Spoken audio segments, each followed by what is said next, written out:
All right, well, I got invited out by M1 to fight in Chengdu. On their Road to M1 show, I fought Alexei Kudin, 10-time Muay Thai champ. Guy was a beast on a great run, and I was able to put him away in about a minute and a half in the first round with a armbar that was a transition from a triangle to an armbar. Enbo was one of the main sponsors of the show. He came up to after the fight with his translator. He's like, "Hey, how much to keep you here for a year?" I'm like, "Dude, I was like, I can't. I own a construction company back in the States. Like, I can't just up and drop everything." He was like, "What's your price? Name it." And I honestly could have asked for probably 3-4 times what I asked for. He didn't bat an eye. He's like, "Done."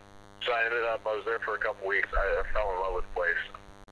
So it struck me as odd when I heard about the situation with them trying to take the kids away, because those kids are so well taken care of. I mean, they have a full-time chef at the fighter dorms that cooks 4 meals a day. After every training, he'd bring tutors in. They he was teaching them to read, write, taking care of all their needs, and feeding their passion. And you talk about some kids that are hungry to learn and love fighting. I saw better stand-up technique out of some of the 12-year-olds there than you see in like top 10 UFC fighters. It was really, for me, it was an incredible experience. I'm very sad to see what's happening over there. If I ever build a gym here in the United States, I would like it to mirror that he has there in Chengdu.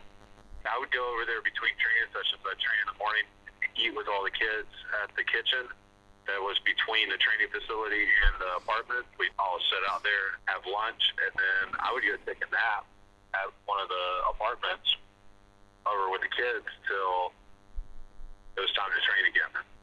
Kids had a curfew. After 9, they were not allowed to be out and about. That was only during the weekdays. And then weekends, they got brought into town on a bus. He had 2 buses go and pick them up and bring them to his hotel. They'd all stay in the hotel, and they all got to go. He'd give them money to go spend at the mall. They would buy whatever personal items they wanted for the week. That's when they would go do their shopping. And then first thing Monday morning, they were back at the dorms. While I was there were parents that would come and drop their kids off. Like, here, I can't, like uncles and aunts of relatives, and people would hear about him and drop their kid off. He's doing terrible in school. We can't watch him anymore. His parents are dead. Can you please help us? He was very passionate about helping these kids and giving them the opportunity to, make something of themselves. There's a couple of them that are drivers for Enbo. They work with him. He's got a little posse that he takes around everywhere he goes, and bodyguard work, stuff like that. All the kids call me Coast. Their accent, they can't quite pronounce Coach, so it's Coast.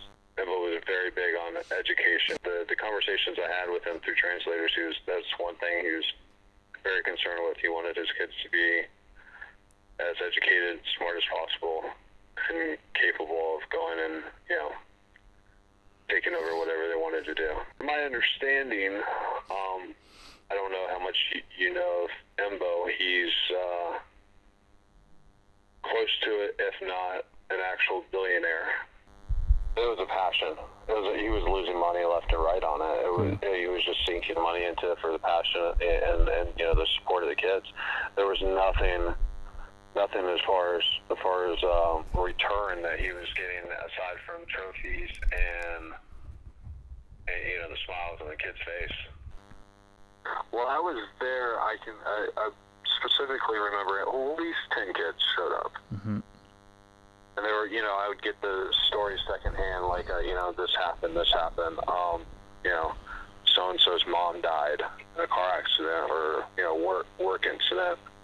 Or, there were kids that would get brought there throughout the week by family members that couldn't afford to take care of them. And they would get fed all week long and train, and then they'd go and spend the weekend with their parents. or, you know, there were kids that would get brought there throughout the week by family members that couldn't afford to take care of them. And they would get fed all week long and train, and then they go and spend the weekend with their parents. No, nobody was ever sent home for not being flexible enough.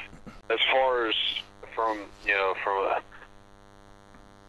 any kind of like abuse or any kind of situation, like there was nothing, like not even the first smidge of anything questionable that I saw while I was there. You're not absorbing as much or as hard of damage as you would coming from, you know, a larger being. So the fact that, you know, most kids are about the same size, I don't personally see anything wrong with it. I think you take more impact putting on a football helmet and running full, you know, a kid can generate more force running full force into somebody with a helmet and giving a concussion, as opposed to what damage can be done in, you know, a little hand and a 6-ounce glove. I think they're more than fairly compensated. They're given their cash prizes. They're given their awards. He pays them all allowances. Their fight purses all go to them. It's not something where he's the guy's got. I mean, he owns a fleet of Rolls Royce. There's nothing as far as like money wise in the gym. I saw nothing that seemed even questionable, because I was looking out for it. I was like, you know, first of all, I wasn't planning on coming to China I have my kid, I have my family, my business back in the States. I really didn't need to go, but I felt like it would be an amazing experience, and I didn't really want to miss out on it. So, but I was looking for a reason to be like, okay, I can't do this, and I saw nothing that was questionable.